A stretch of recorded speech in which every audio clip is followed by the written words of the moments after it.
तुध आगे अरदास हमारी। जियो पिंड सब तेरा, कहो नानक सब तेरी वड्याई। कोई नाव ना जाने मेरा, तुध आगे अरदास हमारी। जियो पिंड सब तेरा, कहो नानक सब तेरी वड्याई। कोई नाव ना जाने मेरा। परम सन्मानयोग चवर छतर तख्त दे मालक, गुरता गद्दी ते सुभाईमान। राजान राज भानान भान, देवान देव उपमा महान सतगुरु श्री गुरु ग्रंथ साहिब महाराज जी की हजूरी अंदर सवाजी और नवाजी गुरु खालसा साध संगत जी।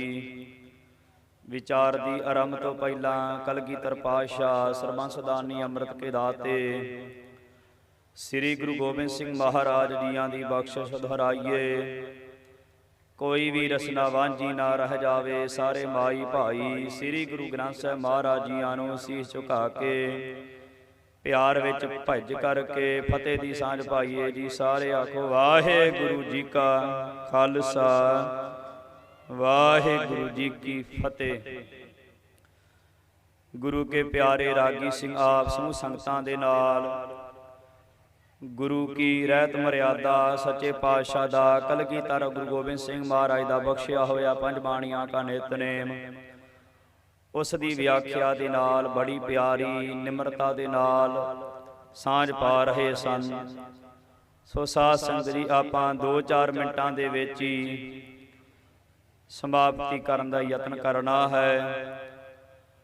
रागी जी ने बड़े सोहने सुचज्जे ढंग दे नाल दसिया, रहनी रहे सोई सिख मेरा, ओह साहिब मैं उसका चेरा। महाराज कहते जिहड़ा रहत बहत विच रहिंदा है, गुरु की बाणी नाल जुड़िया होया है, पंज बाणियां दा नितनेम करदा है, सौच पवित्रता रखदा है, साध संगत जी ओहदे ते महाराज दी विशेष करके बख्शिश हुंदी है। किरपा ते सारियां ते है जिन्हां नूं शरीर मिलिया। किरपा तो बगैर साध संगत जी इह शरीर पंजां तत्तां दा नहीं मिल सकदा। ਇਹ ਪੰਜਾਂ ਤੱਤਾਂ ਦਾ ਜਿਹੜਾ ਸਰੀਰ ਮਿਲਿਆ ਸਾਧ ਸੰਗਤ ਜੀ, ਮਹਾਰਾਜ ਨੇ ਇਹਨੂੰ ਪਾਲਣ ਵਾਸਤੇ ਪੰਜ ਬਾਣੀਆਂ ਦਾ ਨਿਤਨੇਮ ਬਖਸ਼ਿਆ। ਉਹ ਗੁਰੂ ਕਾ ਨਿਤਨੇਮ ਸਾਧ ਸੰਗਤ ਜੀ ਜਦੋਂ ਆਪਾਂ ਘਰਾਂ ਵਿੱਚ ਕਰਦੇ ਆ ਨਾ, ਤੇ ਇਹ ਸਾਡੇ ਸਰੀਰ ਨੂੰ ਖੁਰਾਕ ਮਿਲਦੀ ਹੈ। ਜਦੋਂ ਆਪਾਂ ਸਰੀਰਕ ਤੌਰ ਤੇ ਜਿਉਂਦੇ ਰਹਿਣ ਵਾਸਤੇ ਜਿਵੇਂ ਅਨੇਕਾਂ ਤਰ੍ਹਾਂ ਦੇ ਭੋਜਨ ਛਕਦੇ ਆ, इसी प्रकार साध संगत जी गुरु के सिख वास्ते 7 बाणियां, शाम नूं रह रस दा पाठ, रात नूं कीर्तन सोले जी का पाठ, और अमृत वेले जिहड़ा पंज प्यारियां दे कोलों आपां अमृत दा बाटा छकदे आ, पौल छकदे आ, उदों हुक्म करदे आ कि सिखा घटो घट 3 वजे तो लैके 6 वजे दे अंदर अंदर तेरियां पंज बाणियां दा पाठ हो जाना चाहिदा है।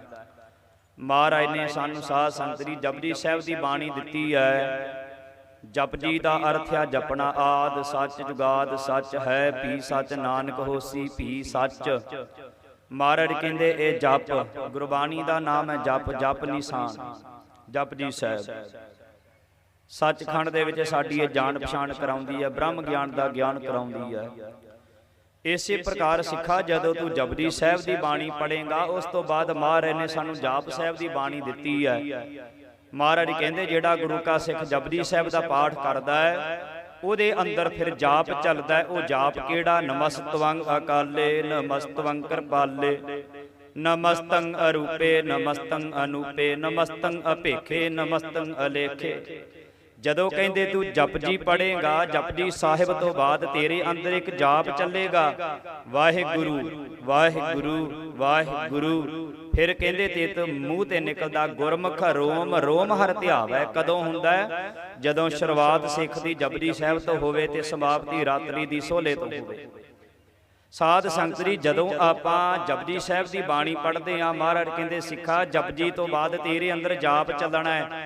ਤੇ ਜਾਪ ਤੋਂ ਬਾਅਦ ਜਦੋਂ ਤੂੰ ਜਪੀ ਹੋ ਗਿਆ, ਜਾਪ ਕਰਨ ਲੱਗ ਪਿਆ ਵਾਹਿਗੁਰੂ ਦਾ ਪੰਜ ਬਾਣੀਆਂ ਦਾ, ਤੇਰੇ ਅੰਦਰ ਕਿਤੇ ਪਖੰਡ ਨਾ ਆ ਜਾਵੇ, ਪਖੰਡੀ ਨਾ ਬਣ ਜਾਵੇਂ ਕਿ ਮੇਰੇ ਵਰਗਾ ਕੋਈ ਨਿਤਨੇਮੀ ਨਹੀਂ ਹੈ, ਮੇਰੇ ਵਰਗਾ ਕੋਈ ਅੰਮ੍ਰਿਤ ਵੇਲੇ ਨੂੰ ਸਾਂਭਣ ਵਾਲਾ ਨਹੀਂ ਹੈ। ਸੱਚੇ ਪਾਤਸ਼ਾਹ ਨੇ ਸਵਈਆਂ ਦੀ ਬਾਣੀ ਦਿੱਤੀ। ਮਹਾਰਾਜ ਕਹਿੰਦੇ ਕੋ ਬਤਾਨ ਕੋ ਪੂਜਤ ਹੈ ਪਸ, ਕੋ ਮਿਰਤਾਨ ਕੋ ਪੂਜਨ ਧਾਇਓ, ਕੂਰ ਕਿਰਿਆ ਉਰ ਜੋ ਸਭ ਹੀ ਜਗ ਸ੍ਰੀ ਭਗਵਾਨ ਕੋ ਭੇਦ ਨ ਪਾਇਓ।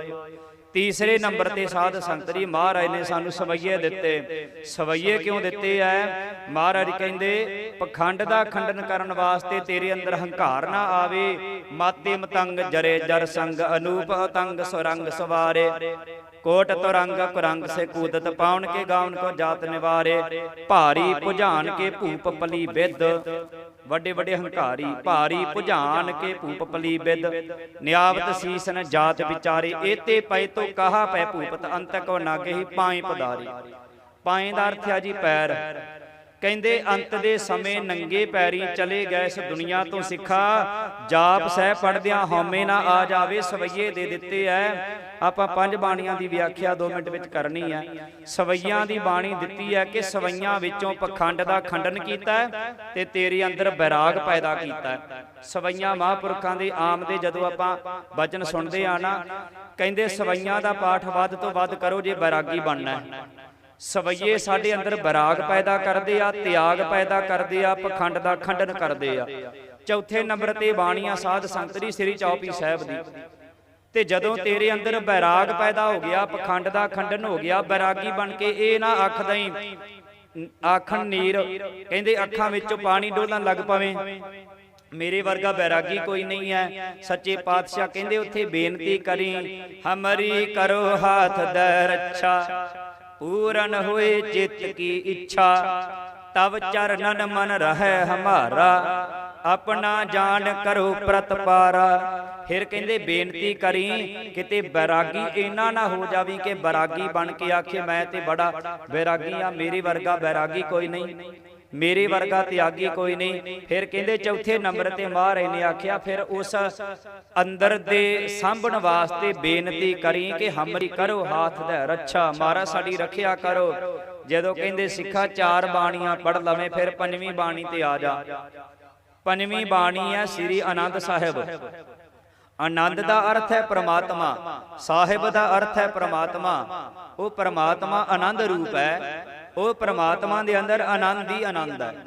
ਫਿਰ ਮਹਾਰਾਜ ਕਹਿੰਦੇ ਆਨੰਦ ਸਾਹਿਬ ਦੀ ਬਾਣੀ ਪੜ੍ਹੀ, ਜਦੋਂ ਤੂੰ ਜਪਜੀ ਸਾਹਿਬ ਤੋਂ ਬਾਅਦ ਜਾਪ ਸਾਹਿਬ ਤੇਰੇ ਅੰਦਰ ਜਾਪ ਚੱਲ ਪਵੇ, ਜਾਪ ਤੋਂ ਬਾਅਦ ਤੂੰ ਪਖੰਡ ਨਾ ਖੰਡਨ ਕਰ ਦੇਵੇਂ ਅਤੇ ਤੇਰੇ ਅੰਦਰ ਬੈਰਾਗ ਆ ਗਿਆ, ਫਿਰ ਤੂੰ ਚੌਪਈ ਦੀ ਬਾਣੀ ਪੜ੍ਹ ਲਈ। ਤੇਰੇ ਅੰਦਰ ਚੌਪਈ ਸਾਹਿਬ ਦੇ ਨਾਲ ਇਹ ਹੋਵੇਗਾ ਕਿ ਮੇਰੀ ਸਹਾਇਤਾ ਗੁਰੂ ਕਰਦਾ। 5ਵੇਂ ਨੰਬਰ ਤੇ ਬਾਣੀ ਆਨੰਦ ਸਾਹਿਬ ਦੀ।